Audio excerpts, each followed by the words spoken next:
give the hand. We get started again. Now I have a proper crowbar.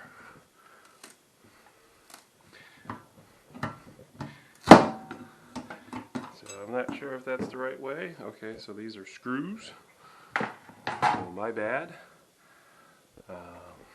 That belongs there. So what I will do now is I will go and get a screwdriver so I don't damage anything else.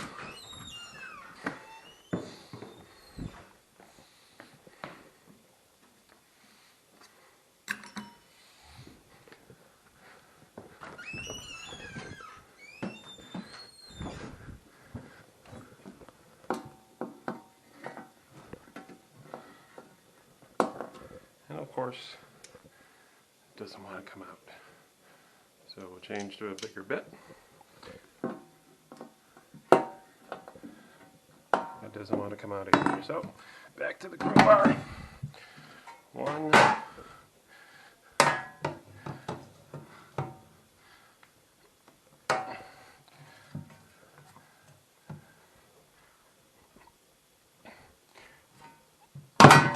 2, 1 more to go. 3. So now that we got the legs out of the way, try with the screwdriver one more time. And of course now it works. So we'll pull these out. These are just simple wood screws they screwed them in with. Down into the subfloor.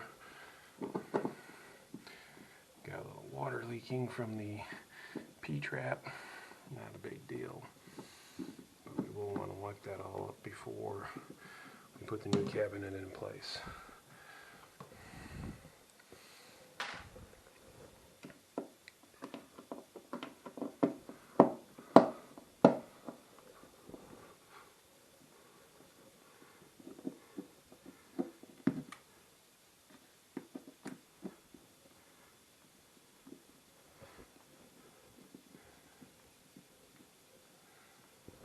So all the screws are out. We're all done with our friend the crowbar. Next step is to wipe it up. So we don't want to use any towels that might get ruined, so we'll just take some old crappy towel. Hopefully that word's not against the YouTube judgment. And we'll wipe everything up. Make sure it's all nice and dry before the next one goes down, because any moisture caught underneath is going to cause potential issues. So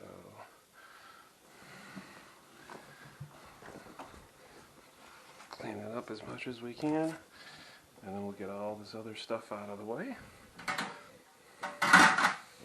The more stuff you have out of the way while you're doing the project, the easier it is to get things done. Because otherwise you're fighting for space.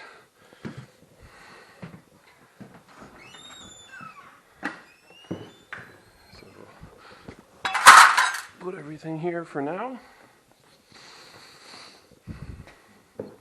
Next step will be to bring the new cabinet in. One thing I want to do, hopefully I have a hammer.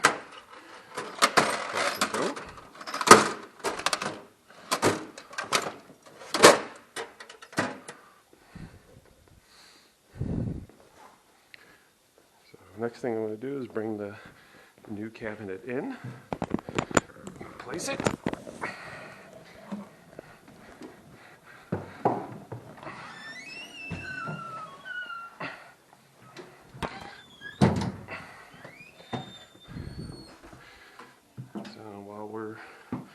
Get ready to do that. I'll put the weight on, or weight back on. I'm just going to put it right in the middle there where it hangs. I get the screws started on each side before I tighten.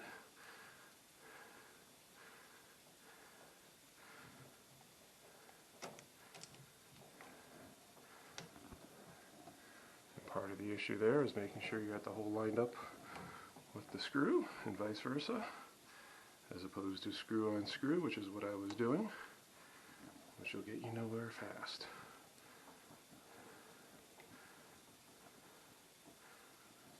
So screw started on that side, so I'll roll it around, start to screw on this side.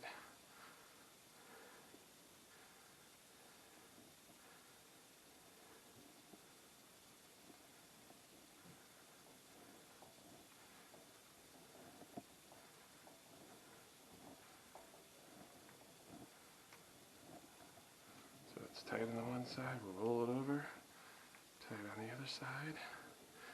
You can always change this later on, but you want it to hang in the middle, so when you pull the faucet head, it comes back down. So we're 2 steps away, or 3 steps away. So next thing we're going to do is we're going to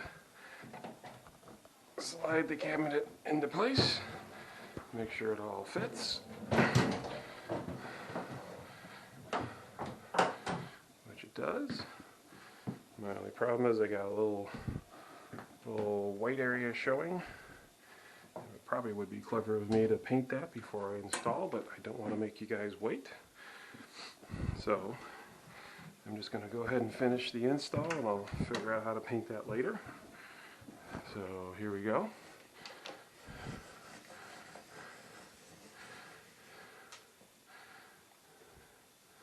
So hopefully the camera can see in there. Next thing to do is tighten. And we want to make sure we get the hot and the cold correct.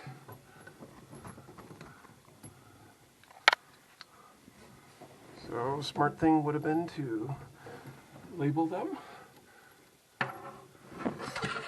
So normally the cold is on the right, I'm sorry, the hot is on the right, cold is on the left. So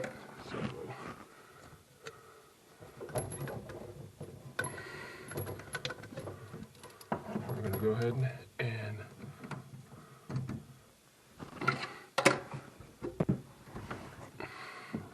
tighten these. You want to make sure everything's lined up.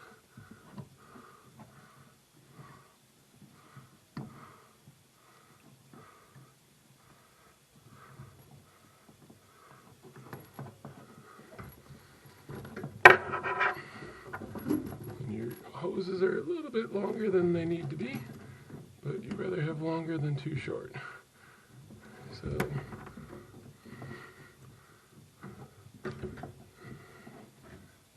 just going to go ahead and tighten them. And then as you can see, our P-trap is in the wrong position, so I won't be able to finish that today. I'll have to go and buy some parts for that. That'll be part 3, I guess. But for right now, we'll tighten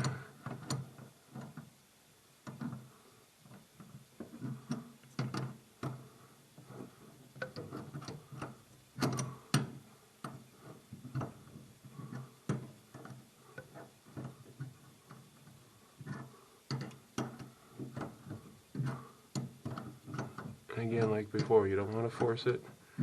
You just want to tighten it as much as possible. You want it to line up the threads. If you have to force it, if it's too hard to turn, then it's probably cross-threading, and you want to stop before you fully cross-thread. Because the last thing you want to do is cross-thread that connector. Because then you ruin it. You have to solder on a new connector. And it's not hard, but it's more work than you really want to have to do. So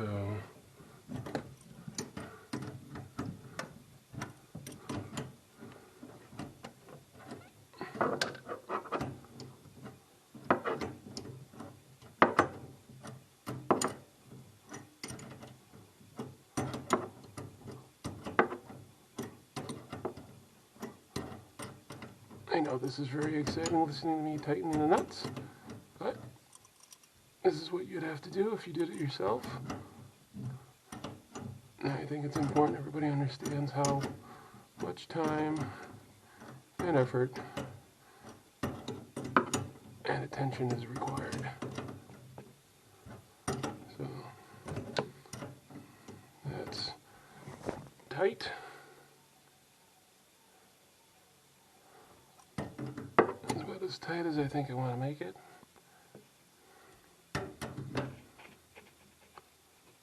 Okay, maybe a little bit more tight.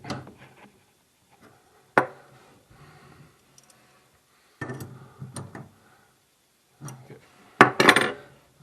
Now, since our P-trap is too small, it's too short, both lengthwise and distance-wise, you don't really want to run the faucet until you get a new P-trap, which we'll do. But what you can do in the short term is you can put a bucket underneath, run the water, make sure everything's okay, and then you can finish for today.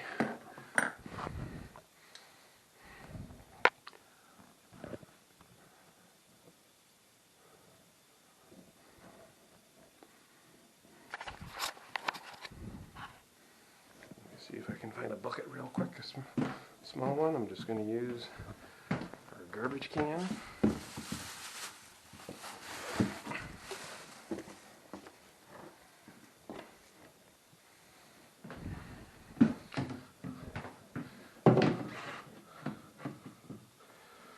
If this doesn't work, I'll have to do lots of editing afterwards, which I don't know how to do yet.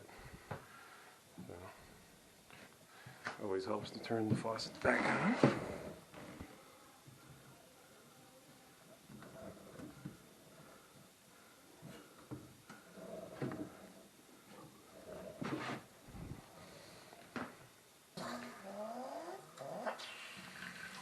So there you go. Now, since I got it blocked, it's not dripping through. And you want to take a look underneath and make sure there's no leaks, which there isn't, both from the water, hot and cold, and from the drain.